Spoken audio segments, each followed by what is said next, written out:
the Indian media are politically free but imprisoned by profit. They are politically free but imprisoned by profit. There are many trends. Media में बहुत सारा trend है, लेकिन मैं आज जितना टाइम बचा है मैं 3-4 ट्रेंड के बारे में बात करता हूँ. एग्जॉस्टिवली कवर नहीं कर सकता हूँ. Corporatisation, hyper commercialization, the coming of digital platforms, and the surveillance state, and what are the possible answers we have to this.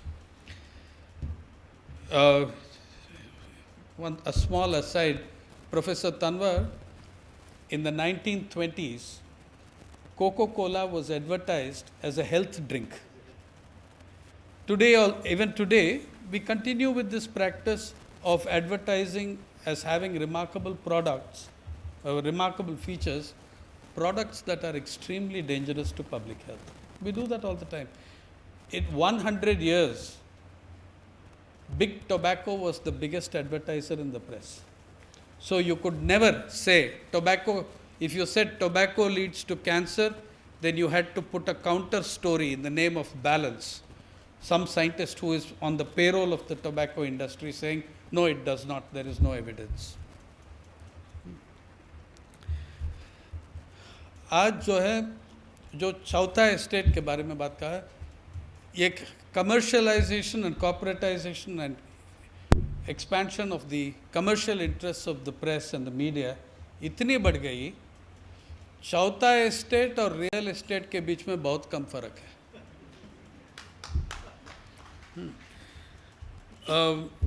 और इसमें मैं आई गो सेक्शन बाय सेक्शन, बट लेकिन डिजिटल एरा में दो तीन कॉम्प्रिहेंसिव डिफरेंसेस हैं पास्ट और present में. सबसे पहले जो डिजिटल प्लेटफॉर्म्स में हैं, समझ लीजिए, you are not just the consumer, you are the product. You are not merely the consumer, you are the product and you are the producer. Half your time you are spending filling out forms, creating information, creating database information for that person. You are the product, you are the producer, you are the consumer. That makes the digital world very different. और ये भी एक romanticisation है internet का, सबको liberate करेंगे, ये सच नहीं है. अगर सबको लिबरेट करेंगे तो हमको क्या काम है? We just continue. No, there's no problem. If the net is going to liberate us, we don't need to do anything. The digital monopolies, and now we are talking about monopolies, corporatization, digitization, and possible solutions. The digital monopolies are the worst in history. They are worse than any other monopolies for one reason. एक कारण पे जो digital monopoly, मतलब आप कह सकते हैं Google, Facebook, Twitter, Yahoo, सब मैं यूज़ करता हूँ. मैंने सोशल मीडिया नहीं यूज़ करता हूँ, लेकिन I am aware of it, I engage with it. What makes them different from all other monopolies in history? Be aware of this. जितना भी मोनोपोली था रूपर्ट मर्डॉक को न्यूज़पेपर्स में, एक एबिलिटी उनके पास था नहीं जब तक वो डिजिटल वर्ल्ड को एंटर नहीं किया. Digital monopolies own your personal data. They own your personal data and they traffic in that data. एक हफ्ते पहले मैंने 2-3 दिन बाहर गया ब्राज़ील में. मैंने I wrote an email to my mother saying I'm visiting Brazil for a 3-day conference. बस मेरी इनबॉक्स में 40 एडवर्टाइजमेंट आ गया. Brazil, hotels, resorts, casinos. हम सबको एक एल्गोरिदम बना दिया. We have been reduced to binary data in an algorithm. Okay? जो भी करो वो पिकअप करेगी. Never in human history has the invasion and intrusion of privacy been so serious. जो आप क्रेडिट कार्ड यूज़ करेंगे, हाँ, अमेज़ॉन पे वो क्रेडिट कार्ड यूज़ करके आप 2 किताब ऑर्डर करेंगे, देखो कितना किताब का एडवर्टाइजमेंट मिल जाएगा आपके इनबॉक्स में उसी समय से. From the next moment you are going to be flooded. And then these agencies which collect data, they process it and they sell that data. People have access to your bank data. An algorithm has picked up. What are you purchasing? Okay, this man purchases electronics, we know that. That man projects, he buys books. You're monitored 24 hours a day, every second, 365 days of the year. समझ लीजिए.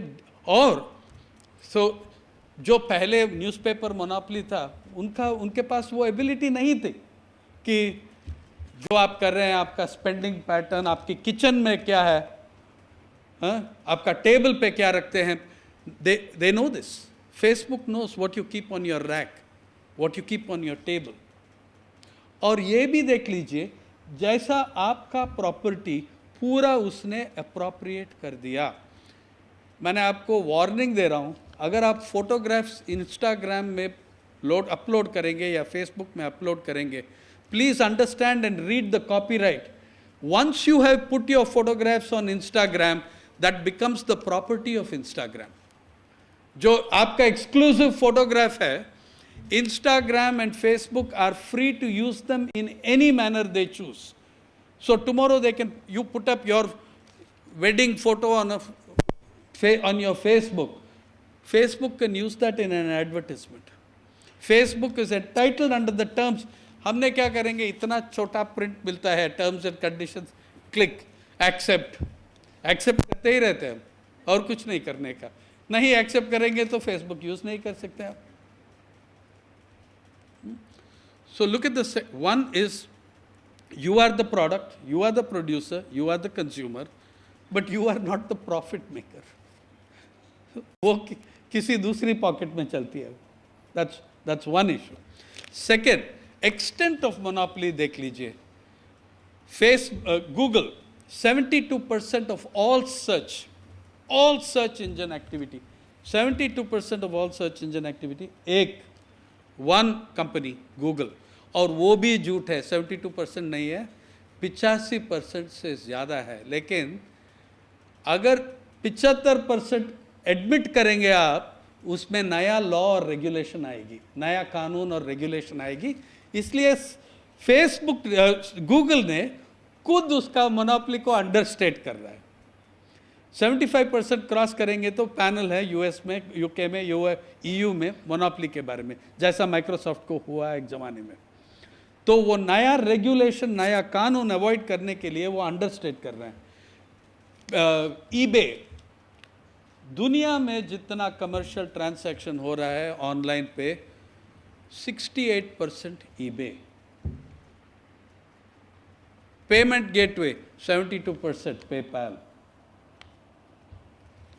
Mail, email, Google, Microsoft, Apple, 3 players, 82% email. आप देख लीजिए, your entire life is in their hands, your personal life, your private life, your spending life, your professional life, it's in their hand. And you put photographs on Facebook or on Instagram, read the copyright. That's why आजकल एक alternative भी है उसमें, copyright में. हम कहते हैं एक 1992 में एक one very young person started this.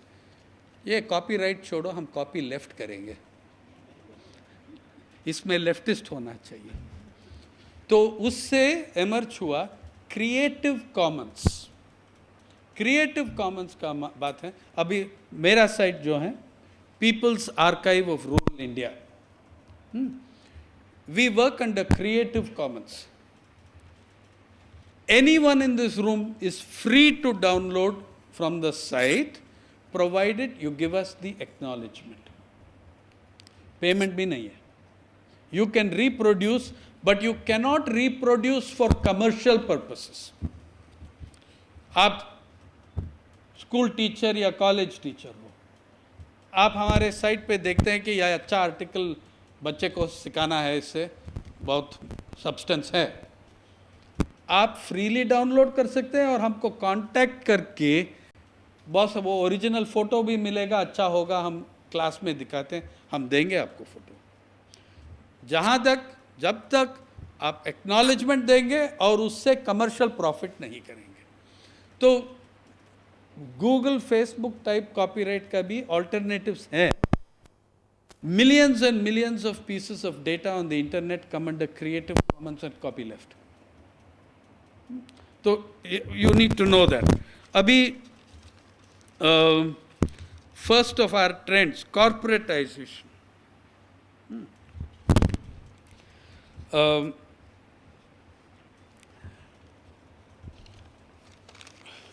दोनों स्पीकर जो मेरे पहले बात किया, वो बताया कितना बदलाव आया पिछले 50 साल में।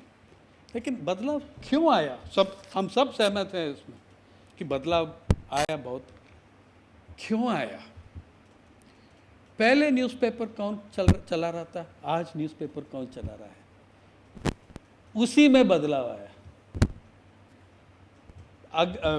नेक्स्ट ईयर 2016 में सबसे पहला इंडियन ओन्ड पब्लिकेशन, उसके पहले जो ब्रिटिश टैब्लॉइड्स था, हिकीज, गैजेट, विकीज, जो भी है, छोड़ो उसको, वो गॉसिप, वो उस समय का मुंबई मिरर था।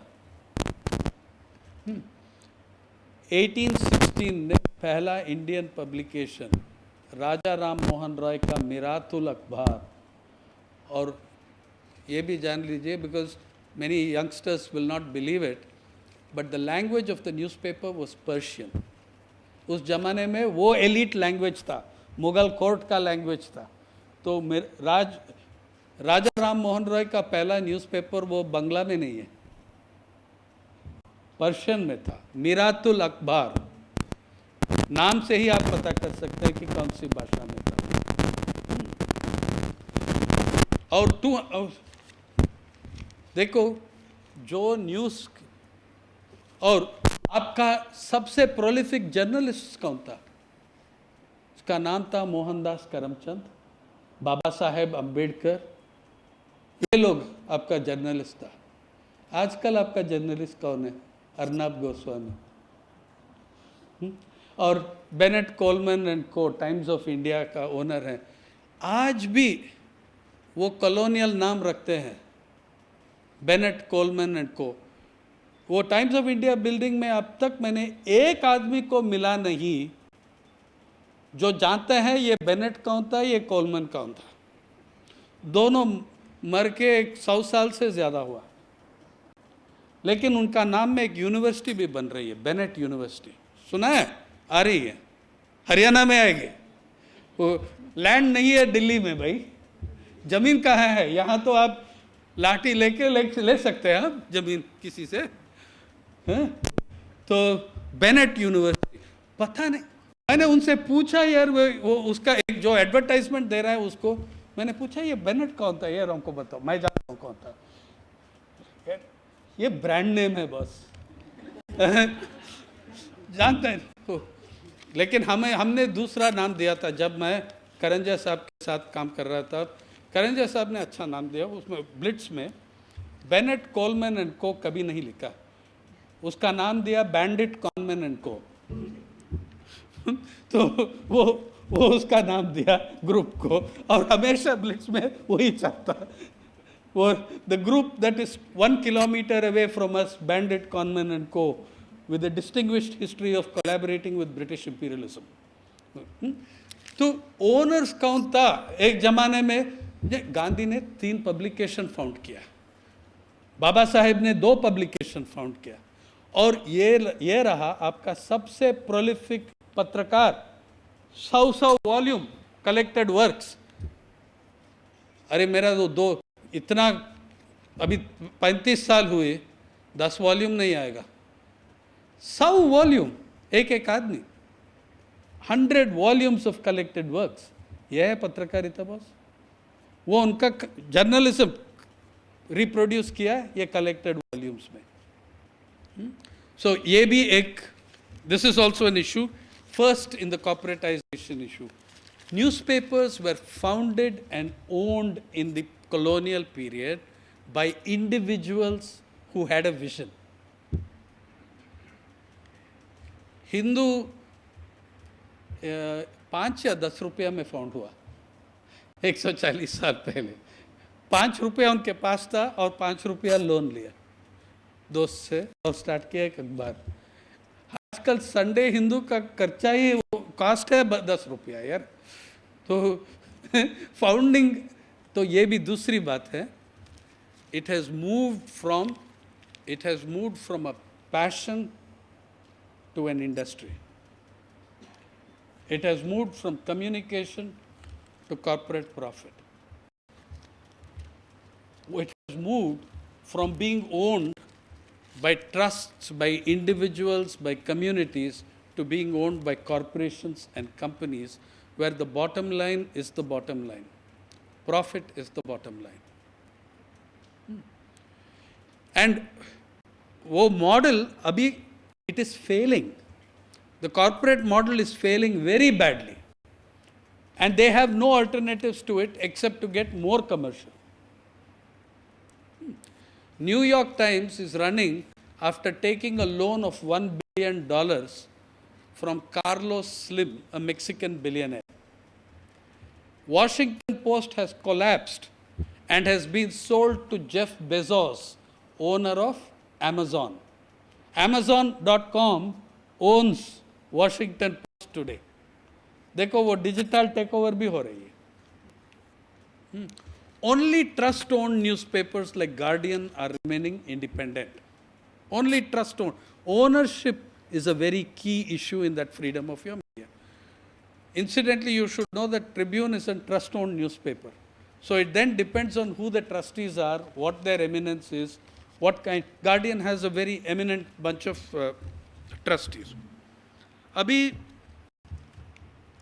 the corporatization has meant that, take United States, because we are following in their model. As Rajendra said, we are imitating them. Our model is the same. In 1983, in 1883, there were thousands of newspapers in the United States. In 1983, 50 companies, 50 corporation, जितना media था United states में वो owner था, और globe में 65% control. 1983 में 50 corporation, 50 company. 1993 में वो 23 कंपनी हो गया। 2005 में 5 कंपनी। और एक मोनोपोली में भी एक फर्क आया।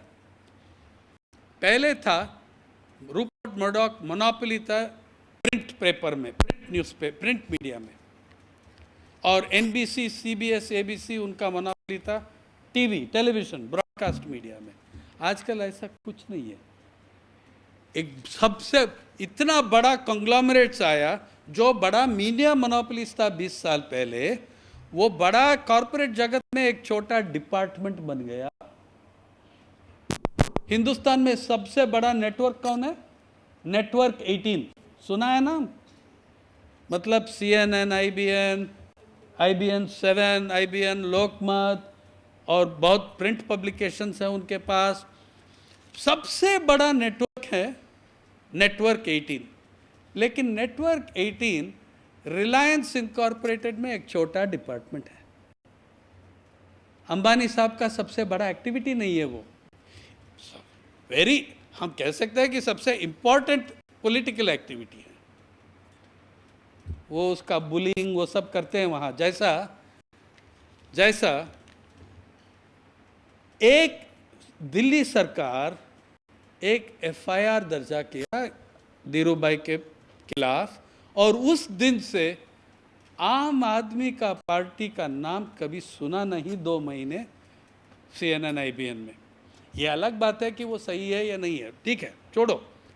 लेकिन ऐसा completely prejudiced, blacking out of the anyone who is an enemy. Or chodo, political party chodo.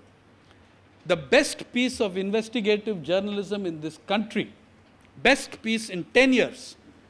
In 10 years, the best book of investigative journalism. मैं समझता हूँ परंजॉय गुहा ठाकुरदास गैस वॉर्स. कितने लोग यहाँ बैठे हैं जो उसका रिव्यू पढ़ा है? कोई बड़ा न्यूज़पेपर उसको रिव्यू नहीं करते हैं. क्यों? धीरूभाई अंबानी के रिलायंस अंबानी के खिलाफ है और पूरा एक्सपोजर किया, पूरा डॉक्यूमेंटेड है, उसके खिलाफ वो कुछ नहीं कर सकते हैं. लेकिन वार्निंग दिया सबको, इसको पब्लिसिटी मत देना, और परंजॉय रोड का लीगल नोटिस दिया. उसमें कुछ, उसका मतलब क्या है? वो 100 करोड़ नोटिस. तो जब वो लोग डरते हैं, उसके बाद उसमें कुछ नहीं. अगर वो कोर्ट पे जाएगा, Paranjoy will win because the book is phenomenally solid, completely researched. You cannot shake the book. लेकिन लीगल ड्रामा में कितना पैसा खर्च करेगा एक आम पत्रकार? हाँ? उसको वो ब्लैकमेल, बुलिंग कर रहे हैं. दूसरी बात यह है कि बाकी पत्रकार लोग को एक वार्निंग है, आप भी करो, हम आपको भी सही कर देंगे. तो कोई उसको रिव्यू नहीं कर रहा है. वो खुद प्राइवेट पब्लिशिंग किया. जो पब्लिशिंग कंपनी था वो विड्रॉ कर दिया जब रिलायंस ने कहा हम टॉलरेट नहीं करेंगे, तो उसको पब्लिशर नहीं मिला. वो अभी वो अमेज़न पे सेल कर रहा है. फिर कोलकाता में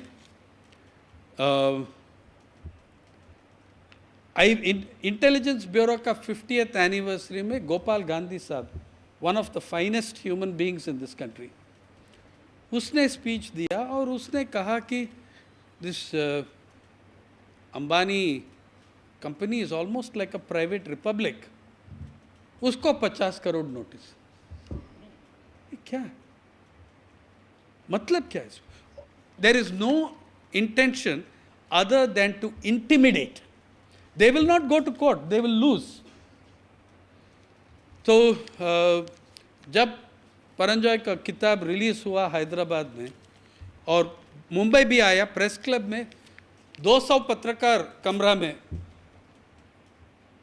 अगले दिन एक अखबार में कुछ न्यूज़ मिला. Hall was packed with 200 journalists, but 1 or 2 newspapers had a few lines. Paranjoy Guha spoke, he promoted his new book. Book का कंटेंट क्या है? कुछ नहीं.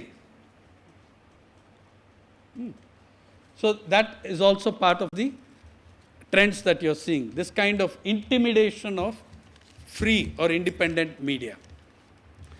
Now, जैसा 5 कंपनी ओन कर रहे हैं सबको, अभी आप देखिए हिंदुस्तान में इंडिपेंडेंस के बाद कितना सैकड़ों अखबार था, आज देखो 4-5 अखबार 90% सर्कुलेशन को कंट्रोल करते हैं एक भाषा में.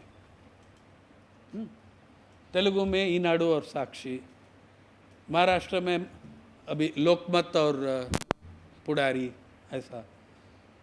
तो फैंटास्टिक कंट्रोल आ गया, terrific narrowing of ownership.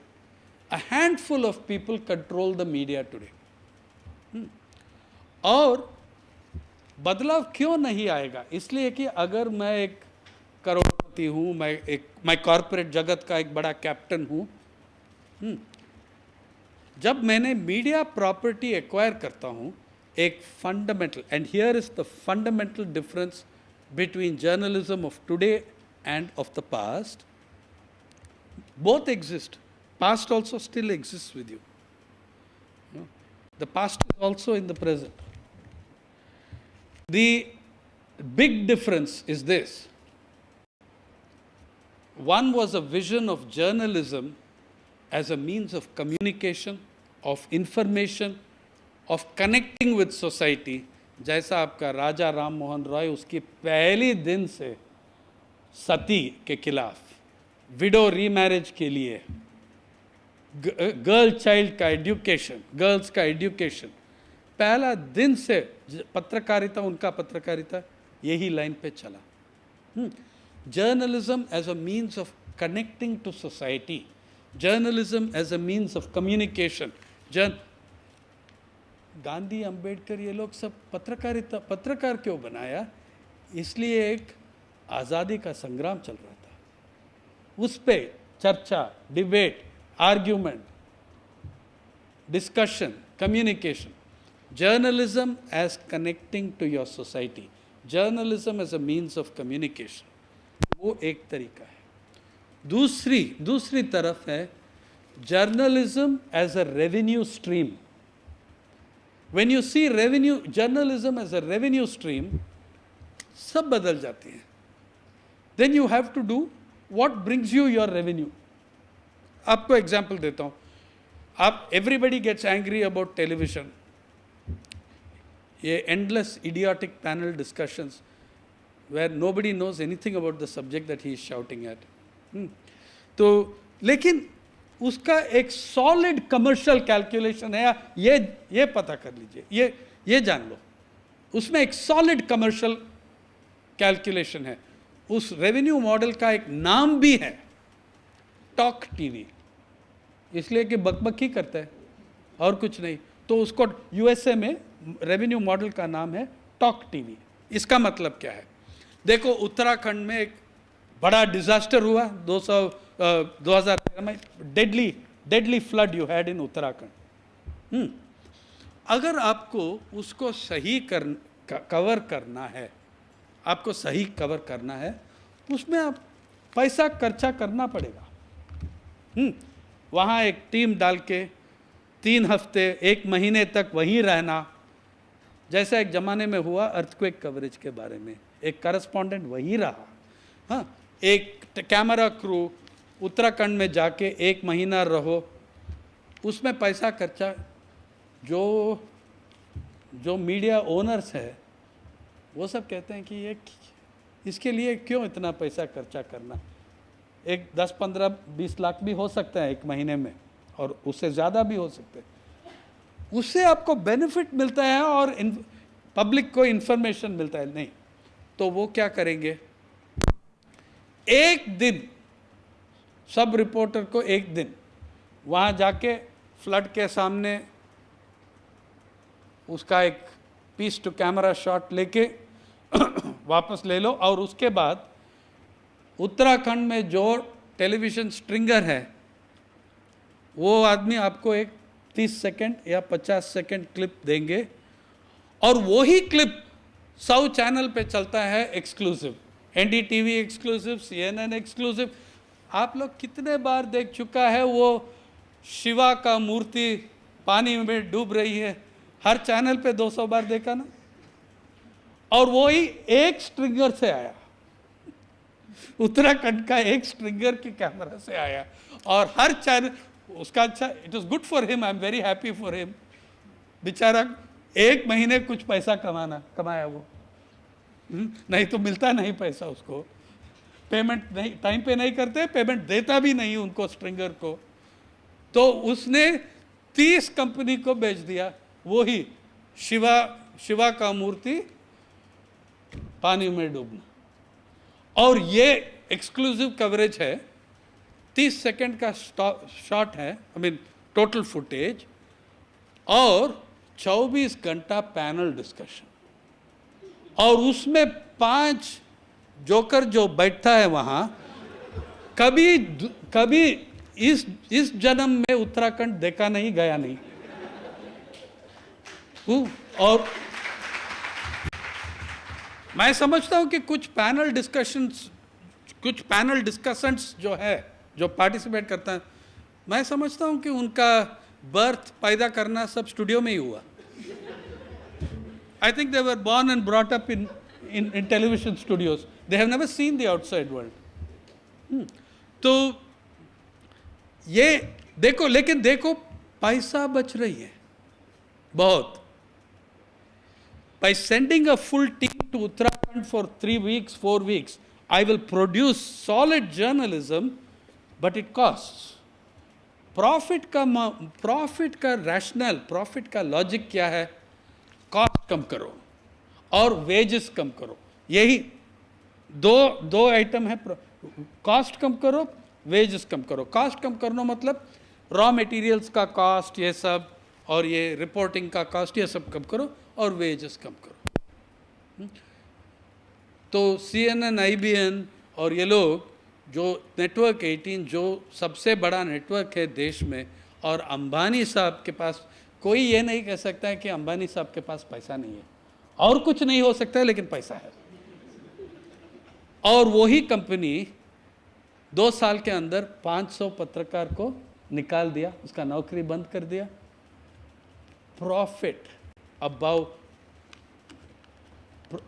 About people, corporate above community. इस फ्रेमवर्क में जर्नलिज्म बदल जाती है। It becomes an entirely different kind of journalism. Then you have the issue of आप देखिए, ओनरशिप की बात फिर मैं आ रहा हूँ, इसलिए कि आज जो डिबेट चल रही है, जो प्रॉमिस पे आया मोदी जी, ये रिफॉर्म सब कर देगा, वो सब, आज कॉरपोरेट जगत, जो मोदी जी उनका चैंपियन था, वो भी इम्पेशेंट हो रहा है।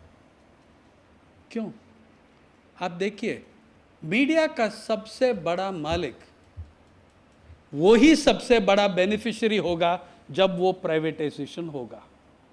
अगर माइंस मिनरल्स प्राइवेटाइज होगा तो लायक किसको जाती है? टाटास, बिरलास, जिंडाल्स मीडिया का ओनर्स हैं, मीडिया का मालिक है। ऑयल एंड नेचुरल गैस पूरा प्राइवेटाइज होगा तो किसका फायदा? अंबानी। स्टील का और ऑयल एंड नेचुरल गैस का भी, ये एसआर, ये है बड़ा बड़ा बेनिफिशियरी। तो ये न्यूज़पेपर, ये चैनल आपको कैसा ऑनेस्ट पत्रकारिता दे सकते हैं? Jobs in public relations are growing much faster than jobs in journalism. 2 to 1, 3 to 1, USA में 3 to 1. So where do we go? I'm a journalism teacher for the last 27 years. Option नहीं है लोग को, option नहीं है। जो बहुत bright journalist हैं उसको निकाल देते हैं प्रोफेशन से, इसलिए कि वो इंडिपेंडेंट माइंडेड है। वो जो एडिटर कहते हैं वो नहीं करते हैं, थोड़ा रेजिस्टेंस करते हैं, उसको ख़त्म कर देंगे।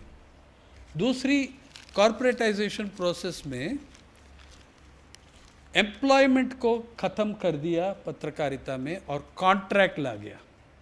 जैसा कॉन्ट्रैक्ट लेबरर वैसा कॉन्ट्रैक्ट जर्नलिस्ट, और ये भी कह सकते हैं जैसा कॉन्ट्रैक्ट किलर भी। जो आपको काम देते हैं वही करना है। इस स्थिति में पेड न्यूज़ का फ्रॉड बढ़ गई। जब मैंने पेड, आप सब जानते हैं ना, पेड न्यूज़ का सुना है?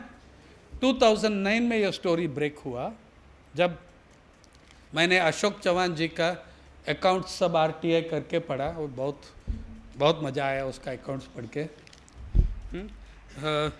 अशोक चौहान जी इतना गांधीयन है, उसका पूरा इलेक्शन कैंपेन में एडवर्टाइजिंग एक्सपेंडिचर था 5,000 रुपया, और दो सलमान खान का रैली ऑर्गेनाइज किया औरंगाबाद में। सलमान खान का रैली, 2 लाख 3 लाख लोग खड़ा हो गया वहाँ। एक रैली 4,000 में किया, एक रैली 4,400 में किया। अरे मोहनदास करमचंद गांधी इतना ऑस्टेरिटी नहीं दिखा सकते आपको। तो हमने ये स्टोरी किया, ये सब किया।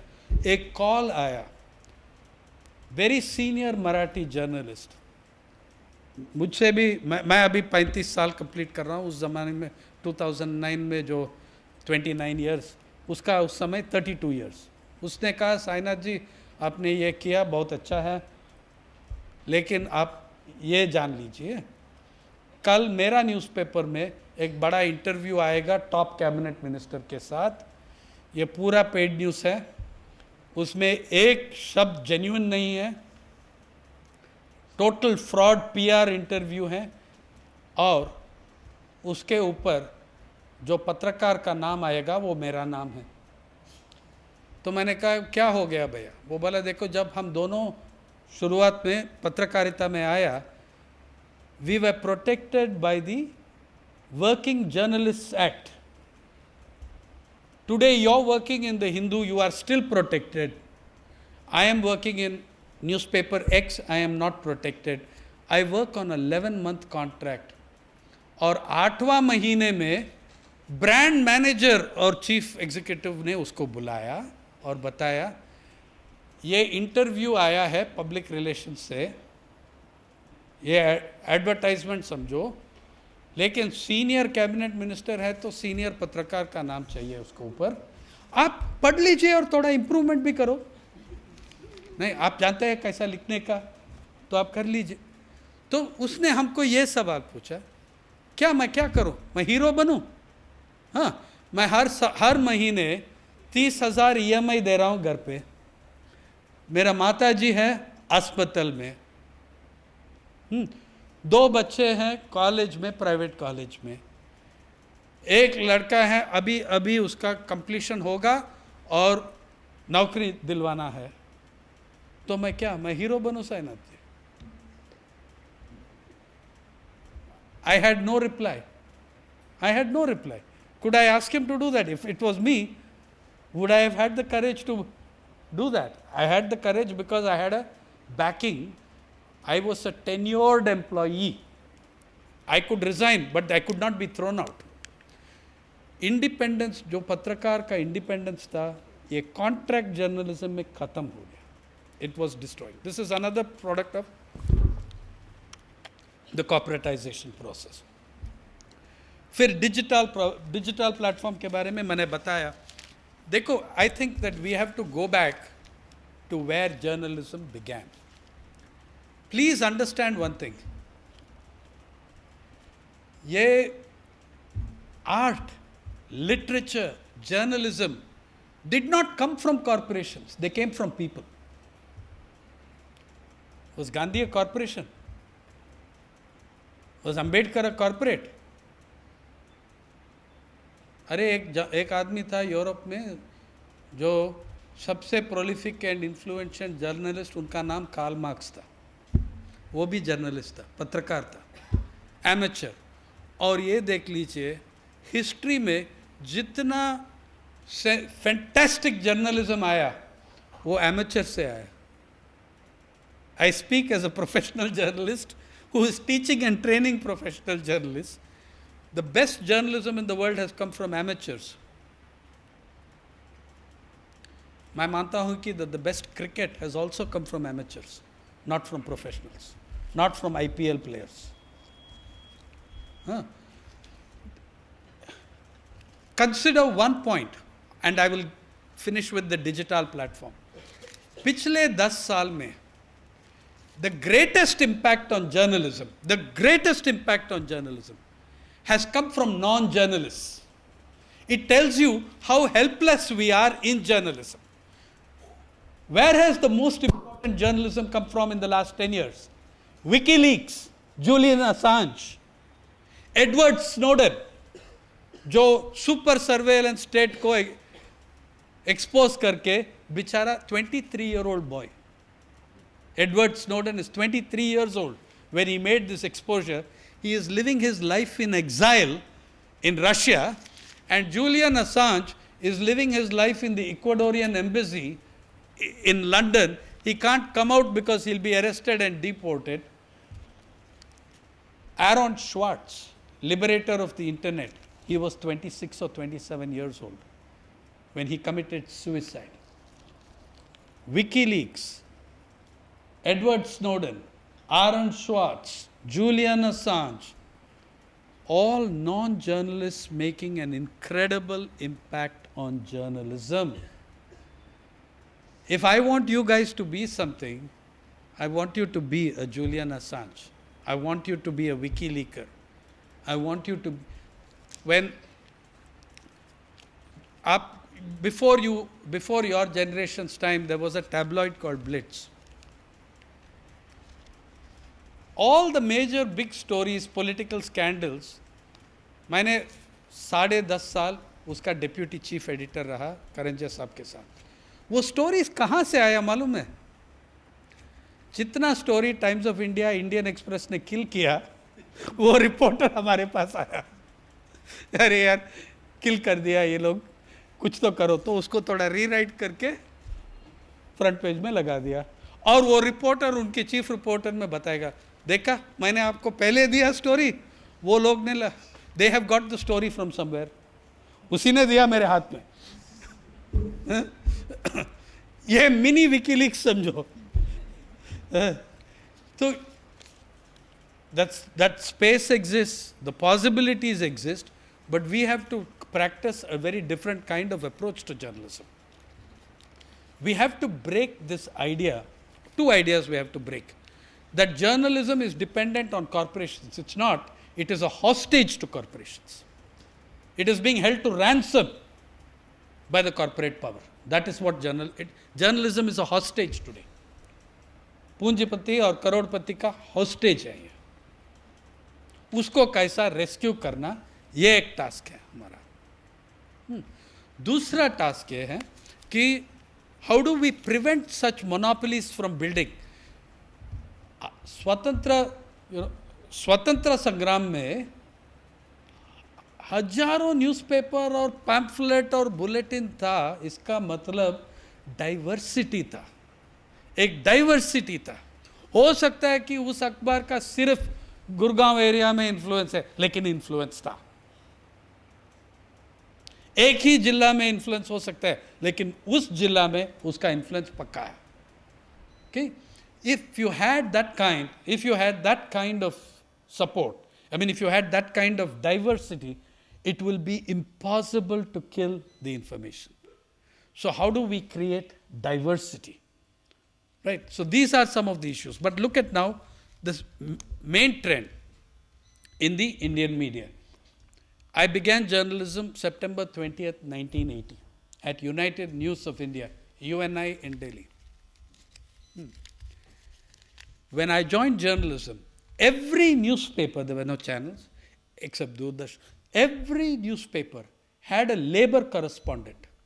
आज दिखाओ कहाँ है लेबर correspondent? सब बिजनेस करस्पॉन्डेंट है। एक भी लेबर करस्पॉन्डेंट दिखाइए जो फुल टाइम लेबर कवर कर रहा है बड़ा अखबार में। इसका मतलब है कि इंडिया में लेबर मर गया क्या? नहीं, मरने वाला है, लेकिन मरा नहीं अब तक जिंदा है। उसको कवर मत करो। आप दिखाइए जितना न्यूज़पेपर में एग्रीकल्चर करस्पॉन्डेंट है, जो हम एग्रीकल्चर करस्पॉन्डेंट है वो एग्रीकल्चर नहीं कवर करते हैं, वो कृषि मंत्री को कवर करते हैं दिल्ली में, और उसको एग्रीकल्चर करस्पॉन्डेंट बोलते हैं। अरे वो बैंगन और बाजरा का फर्क नहीं बता सकते आपको, है? और वो एग्रीकल्चर करस्पॉन्डेंट है, इसलिए कि शरद राव पवार जी को कवर करते हैं दिल्ली में, मिनिस्ट्री को कवर करते हैं, एग्रीकल्चर को कवर नहीं कर रहा है। ये फर्क आ गया, बिकॉज जब आपका रेवेन्यू स्ट्रीम अप्रोच है, पत्रकारिता revenue is a revenue stream, when that is your approach to journalism, then why do I want to cover agriculture? Farmers don't give me advertisements. विज्ञापन नहीं देते हैं किसान लोग, सुइसाइड नोट देते हैं।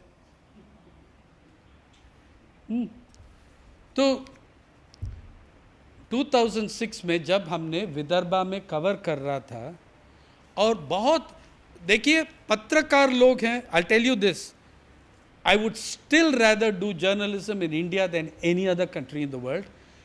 The energy in young students, why am I teaching for 27 years?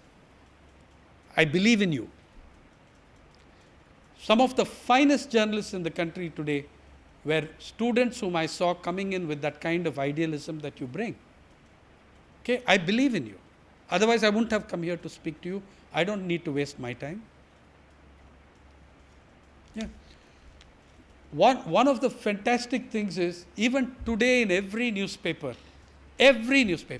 there are young journalists wanting to do the stories.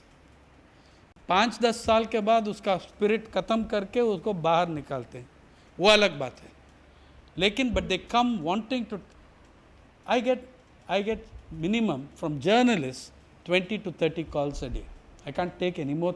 Total calls is about 90, but I'm saying from journalists, mainly young journalists, मेरे पास ये story है, how do I sell this story to my editor? ये सवाल है, how do आई, इसको कैसा pitch करूं, pace में या गूगली, इसको कैसे पिच करूं? तो that need for people to connect to their society is still there. It's there in all of you. मैं कहता हूँ कि सिटीजन जर्नलिज्म छोड़ो, जो चल रहा है आजकल प्रोग्रेसिव जर्नलिस्ट के बीच में, उसको गेरिला जर्नलिज्म कह सकते हैं। एक वन में फिर वन को जला देते हैं मालिक लोग, फिर आप दूसरा वन में जाके बैठो। मैंने 10 साल बैठा हिंदू वन में, वो भी गया। तो we need to create diversity, we need to preserve this natural instinct in you. जब भी अगर हम नौजवान पत्रकार को इंटरव्यू करेंगे, 100 या 200 जन को हम इंटरव्यू करेंगे, सवाल पूछो, आप पत्रकारिता में क्यों आया? जवाब क्या मिलेगा आपको? I want to change society, I want to do something, I want to connect to people, I want to write about the poverty in my area. ये हैं। जब हम बूढ़े बन जाते हैं और सिनिकल बन जाते हैं, हमारा जवाब भी चेंज हो जाती है। जब येल हेरल्ड ने मुझको पूछा, आप हिस्टोरियन हैं, ट्रेनिंग हिस्टोरियन है, आप पत्रकार क्यों बन गया? मैंने कहा कि इसलिए कि दूसरा नौकरी में काम करना पड़ेगा, इसमें बहुत कम एफर्ट में हम चला सकते हैं 30 साल गाड़ी। तो लेकिन that was a joke, but people come to this profession from idealism. Students come to why? They can go and they can join advertising agencies, they can go into film, they can go into commercial cinema, but they come to journalism because there is that need in these societies to connect with your society, because we are so far away from people. Let me give you an example of something that is going on now, and then I'll talk to you about rural India for 2 minutes and show you something, hopefully. In this country, which newspaper is telling you today that since 1995 to 2014, 1995 to 2014, मतलब 20 साल के अंदर 3 लाख से ज़्यादा किसान आत्महत्या कर चुका है? भारत सरकार को कहना है, भारत सरकार का नंबर है नेशनल क्राइम रिकॉर्ड्स ब्यूरो, वो भी भयंकर अंडर एस्टिमेशन है, लेकिन सरकार का नंबर है। सरकार भी मान रही है कि 3,02,116 भयंकर अंडर एस्टिमेट। कितने लोग ये नंबर का पढ़ा पेपर में, फ्रंट पेज में? आप पढ़ नहीं सकते कि कहीं भी फ्रंट पेज पे नहीं आया। कौन सा चैनल आपको बताया? 3,02,20 साल में किसानों का रेट ऑफ सुइसाइड नॉन किसान से उसका चांस ऑफ कमिटिंग सुइसाइड 47% बढ़ा है। मेरा होम स्टेट में आंध्र प्रदेश में a farmer is 3.5 times more likely to commit suicide than a non-farmer. Maharashtra, Chhattisgarh में 6 times more likely to commit suicide than a non-farmer. कौन आपको इस इंफॉर्मेशन दिया? 10 साल हमने ये सब इंफॉर्मेशन हिंदू में छापा था, इस साल हिंदू में भी नहीं आया। लेकिन एक आर्टिकल आया कि किसानों का आत्महत्या आधा से ज्यादा गिर गई। पिछले साल था 11,772, इस साल 5,000, 650। यार जर्नलिस्ट का काम सिर्फ सरकार का नंबर लेके लिखना ये आपका काम नहीं है। मैं कहता हूं कि जर्नलिज्म का 2 स्कूल है, 2 स्टाइल है, 2 स्कूल ऑफ थॉट है। एक तो पत्रकारिता, दूसरा है स्टेनोग्राफी। कॉर्पोरेटाइजेशन के जमाने में पत्रकार को स्टेनोग्राफर्स बना दिया। वो रेसिस्ट करो कि मैं स्टेनोग्राफर नहीं बनूंगा। ये keep that as your objective, that I will not be reduced to. और ये भी एक छोटा सा इंसिडेंट बताता हूँ।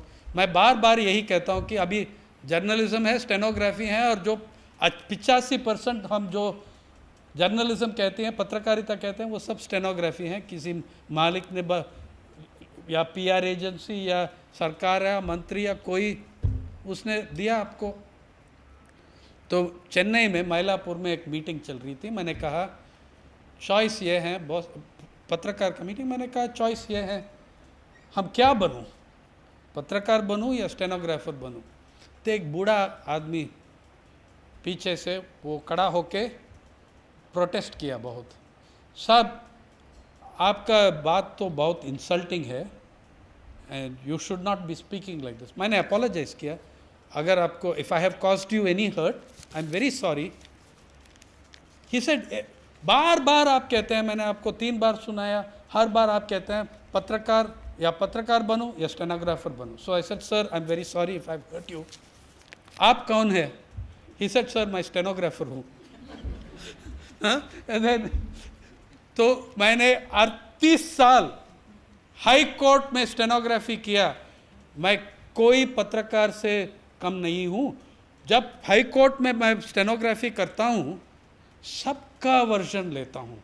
जज जो कहते हैं, विटनेस जो कहता है, विक्टिम जो कहती है, प्रोसिक्यूशन जो कहता है, डिफेंस जो कहती है, सबका वर्जन लेता हूँ। आप लोग सिर्फ सीईओ और मंत्री का लेता है। हम आपसे सुपीरियर हैं, मैं मान लिया। उस दिन आई एग्रीड, वो सुपीरियर है। Journalism is not stenography. There is passion in journalism. It's not only about an agglomeration of facts. It's about capturing the process of our politics, of our society, of our culture. Now, in rural India, come to rural India in the last bit of this. If we have time, I don't know if we do, but I can show you the site. How many, if I say rural India, ग्रामीण भारत, आपके मन में क्या शब्द आती है? देखो, अगर मैं क्रिकेट कहता हूं कि तेंदुलकर बताएंगे बहुत लोग। सॉकर बताएंगे तो लायनल मेसी या जो भी हैं करंट, उसका नाम आएगी। नाम छोड़ो, जो भी एसोसिएशन है, फैक्चुअल एसोसिएशन, हम ग्रामीण भारत कहते तो मन में क्या आती है? कुछ लोग कहते हैं कि पॉवर्टी, डिजीज। ये नहीं मानते हैं कि ग्रामीण भारत दुनिया में सबसे कॉम्प्लेक्स एरिया है, सबसे complex reason on planet earth. ग्रामीण भारत 83.3 करोड़ इंसान, जन, 83.3 करोड़ जन, जो 780 भाषा में बात करते हैं। दिखाओ दुनिया में कहां? 83 करोड़ जन, 780 भाषा। और वो 780 भाषा में 6 भाषा जो है 5 करोड़ लोग, 5 करोड़ से ज़्यादा लोग बात करते हैं। 3 भाषा जो है 8 करोड़ लोग से ज़्यादा बात करते हैं।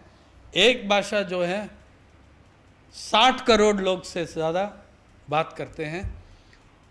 और हमारा जो मिडिल क्लास एजुकेशन है, हमारा रूट से डिस्कनेक्ट किया।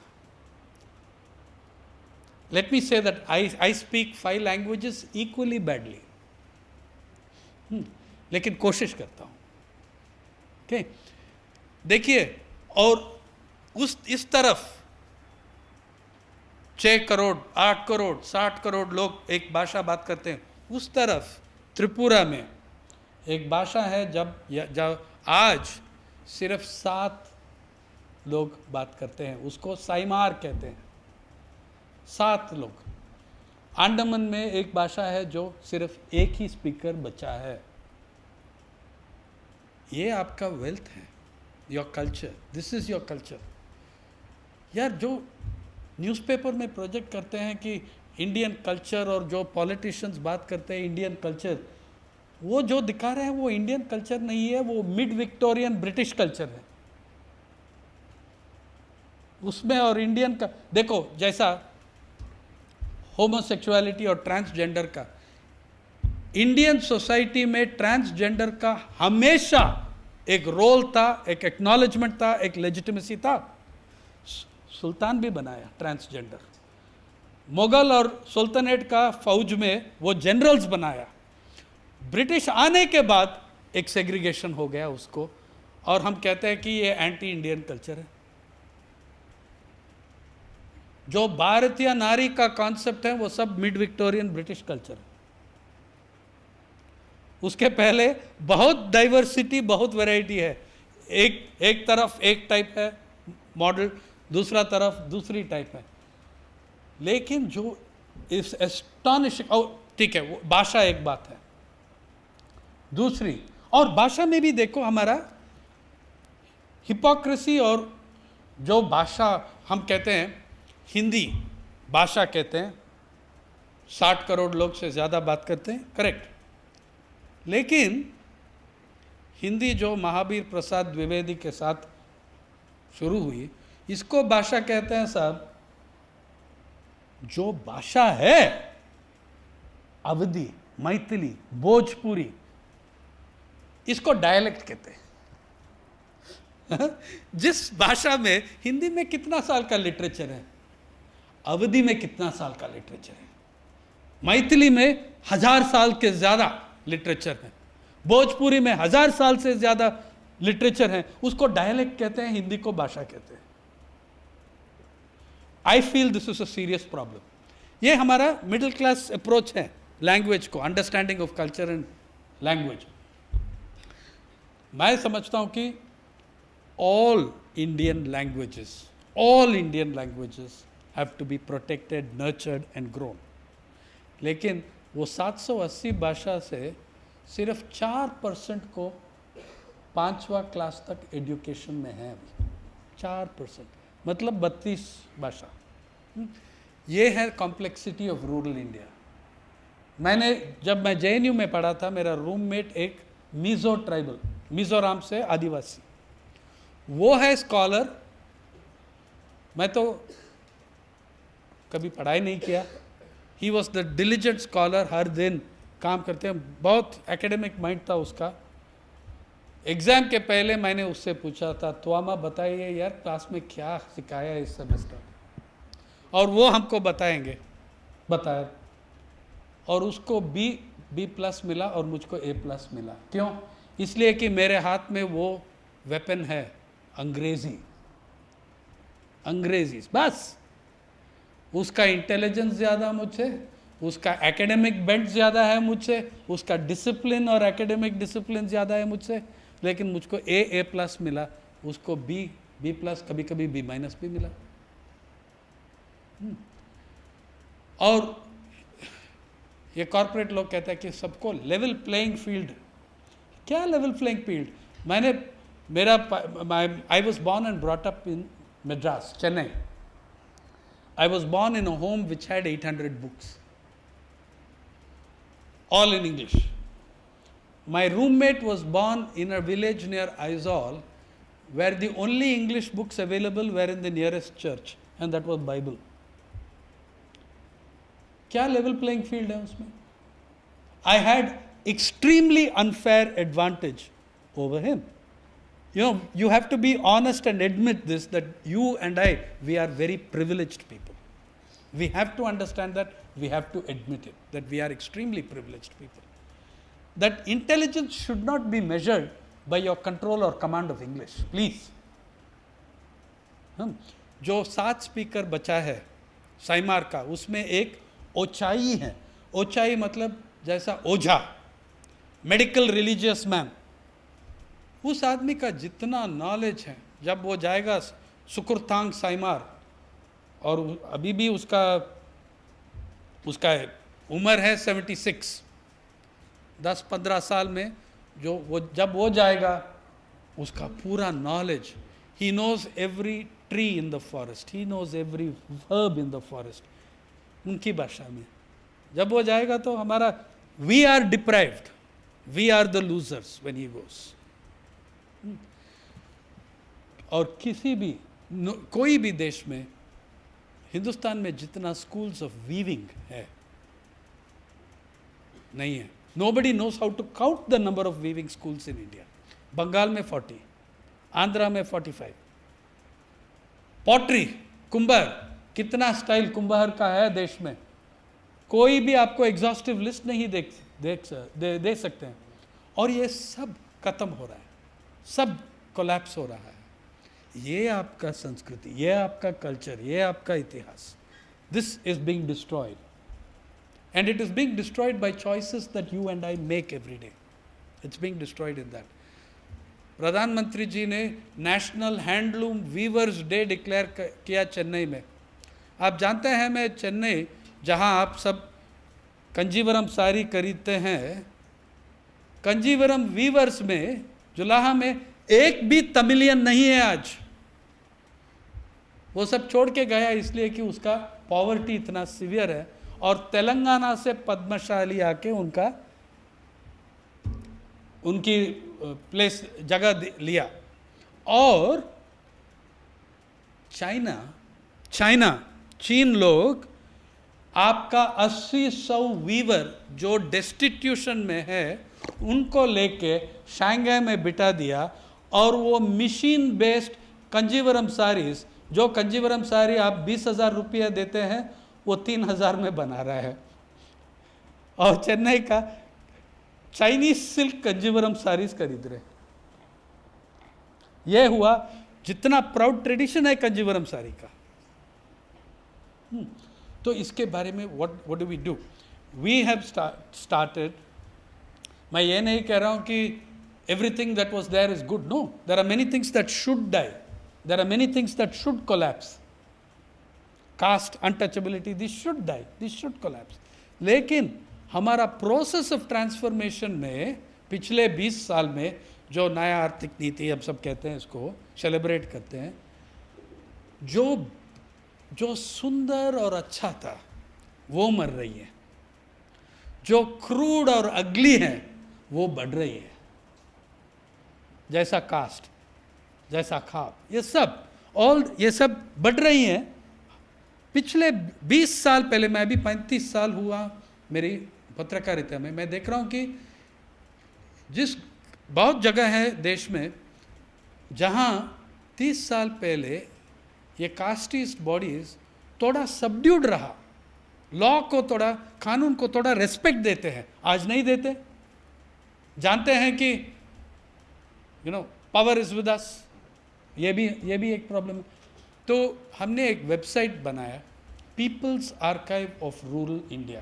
उसका URL मैं देता हूँ, एड्रेस है रूरल इंडिया ऑनलाइन, एक ही शब्द, रूरल इंडिया ऑनलाइन सब लोअर केस .org. कल ही हमने एक स्टोरी रिलीज किया और एक नया एक्सपेरिमेंट भी है इसमें. हर स्टोरी हम कोशिश कर रहे हैं मल्टीलिंगुअल रिलीज होगा. मतलब कल जो मैं ये मेरी स्टोरी है, विद्यावनम एक आदिवासी का स्कूल है कोयम्बतूर हिल्स में, हिल्स ऑफ कोयम्बतूर मतलब तमिलनाडु केरला बॉर्डर पे, इडुक्की हिल्स साइड पे. 53% इरुला ट्राइबल्स जो स्नेक कैचर्स हैं ट्रेडिशनल. और 10 साल, देखो मैंने कहा do not underestimate people just because they don't speak English with the right accent. उस वीडियो देख लीजिए, वो स्टोरी देख लीजिए. 10 और 12 साल के बच्चे डिबेट किया क्या डिबेट किया। जब मैं स्कूल में गया एक ही डिबेट रहा, इस गांधी रेलेवेंट, इतना बोर हुई उसमें। ये लोग, बच्चे लोग 10 to 12 years old, oldest student 13 years old, they debated like champions genetically modified crops. How many of you have debated genetically GM crops? How many of you have debated genetically modified? ये 10 साल के बच्चे, 12 साल के बच्चे, 12 साल के बच्चे डिबेट कर रहे हैं। और वो स्टोरी है हमारा साइट पे, पीपल्स आर्काइव, लेकिन अंग्रेजी में है, मैं अंग्रेजी में लिखूँ, लेकिन आप एक क्लिक करके वही स्टोरी आप तमिल में पढ़ सकते हैं, एक क्लिक और करो आप हिंदी में पढ़ सकते हैं। ऑटोमेटिक ट्रांसलेशन नहीं, नॉट ऑटोमेटिक ट्रांसलेशन, किसी वॉलंटियर ने बैठ के पूरा, हम हिंदी वर्जन बीबीसी हिंदी ने हमको ट्रांसलेट किया वॉलंटरी बेसिस पे, और वो स्टोरी बीबीसी हिंदी में भी चल रहा है। तो ऐसा take journalism back to the people, ये 5 पॉइंट्स है उसमें। एक, journalism came from people, it came, there was no journalism school in the time of Gandhi in this country. Okay, we all teach at journalism schools. I want journalism schools, but we have to understand that it is our mission to liberate patrakarita from the hands of corporations and put it in the hands of communities. तो हम क्या कर रहे हैं, हर video में हमारा film maker का नाम, हमारा फिल्म मेकर का, you will never see his face or see her, hear her voice, वही खुद बताएंगे। उनका भी कवि है, उनका भी ऑथर है, उनका भी ओरल ऑथर है, उनको कहने दे स्टोरी। हम लिखते हैं जो आप कह, we in the text we use their voice a lot. So this is the thing about the people's archive of rural India and the idea journalism has to, मैंने कहा आपको, Julian Assange not a journalist, Aaron Schwartz, not a journalist. Because of our failures, because of the failure of corporate journalism, people are coming up with answers and experiments outside journalism. I am saying we have to stage a rebellion within journalism. Okay? Guerrilla journalism, if you please. Right? Now, this is the, and also, you cannot fight monopolies only in the media. You have to fight monopoly in every sphere. Because who is the media monopoly? Media monopoly is Mr. Ambani's Network 18. So if you close, if you shut down Network 18, he will open something else, and he will still control, and he will still drive the media. You have to end all monopoly. Third, you have to promote public broadcaster. जितना भी आप complaint करो, मैं कहता हूँ, you have to promote the public broadcaster. You have to rescue the public broadcaster from government and take it to public. मैं सच बता रहा हूँ, पिछले 5-10 साल में there have been better, much better political discussions and panel discussions on Rajya Sabha TV and Lok Sabha TV than there have been on the commercial channels. इसलिए कि Rajya Sabha TV और लोकसभा टीवी में कोई स्पेसिफिक कमर्शियल इंटरेस्ट नहीं है, उसका कोई specific company को रिप्रेजेंट नहीं कर रहा है, पार्लियामेंट का प्रॉपर्टी है वो। तो जो डेमोक्रेटिक इंस्ट्रूमेंट्स है उसको we have to expand them. Fourth, media हर दिन लिखती है इसमें डेमोक्रेसी होना चाहिए, उसमें डेमोक्रेटाइजेशन होना चाहिए। आजकल डेमोक्रेटाइजेशन नहीं कहते हैं, आजकल मार्केट कहती है। मैं कहता हूं कि we need to fight for democratisation of media. We need to democratise the media. If one man owns all the water in the country, will you tolerate it? If all the water in the country is sold to one man, will you tolerate it? If all the oxygen is sold to one man, will you tolerate it? But if all the media become the property of one man, we are not protesting. Not one man, but 10 men. Maybe 2 women also in there. But we are not protesting. When half a dozen companies are controlling the media, that media is as much your oxygen of politics as anything else is.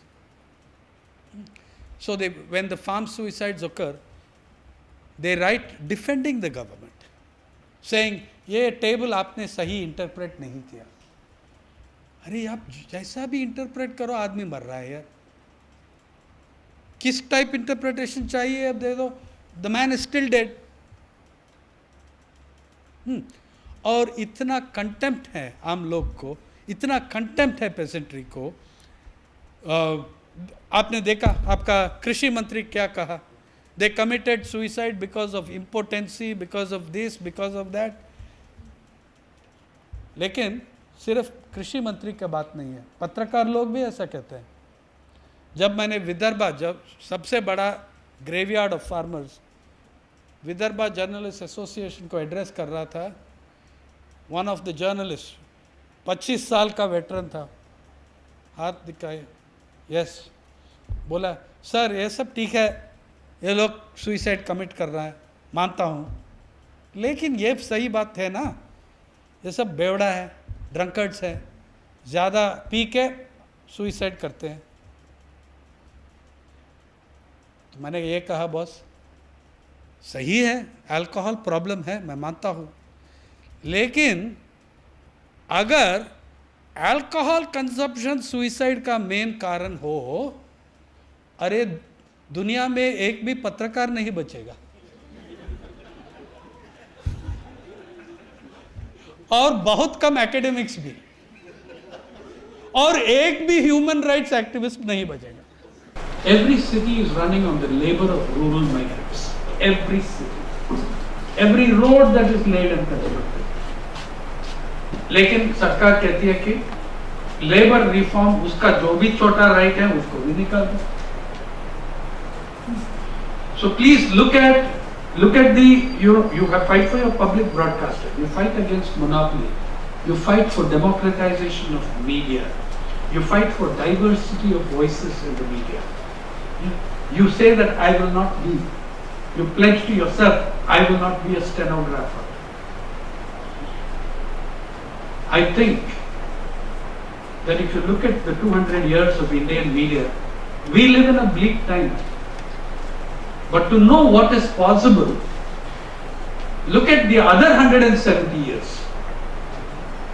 To know what is possible, when people fought against a colonial Raj, they would come home and find the newspaper office shut down, electricity cut off, newsprint not available to them, lock and chain on the door, but they ran their newspapers and still they spoke.